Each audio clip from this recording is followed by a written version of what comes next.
হাঁটুতে কি প্রবলেম ছিল বলেন তো? অপারেশনের পর আল্লাহ নামে ভালো হয়ে গেছে, 15 দিনের মধ্যে ভালো হয়ে গেছে। আমি আল্লাহ নামে। জ্বরের কি অবস্থা? জ্বর কেমন ছিল অপারেশনের আগে? জ্বর জিককে জ্বর উঠতে অপারেশনের আগে। আচ্ছা, আর হাঁটু ফোলা ছিল? অনেক ফুলে ছিল, গরম ছিল। চলাফেরা কিভাবে করতেন? আমার ছেলে, আমি হাঁটাচলা করতে পারতাম না। আমার ছেলে আর গাড়িতে উঠতে, ঘরে উঠতে, কলে বাথরুমে নিতে গেলে আমার পোলা হাঁটতে মেডিকেলে নেছে মন তোর। আমি গরি সেলাই অপারেশন করছি মন তোর। আমি আল্লাহ নামলে ভালো হয়ে গেছি 15 দিনের মধ্যে। আচ্ছা, আমার মা 2 মাস ধরে অসুস্থ ছিল।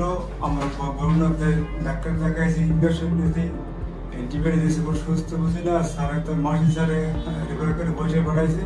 ওসমানগঞ্জ স্যারের কাছে আসছি।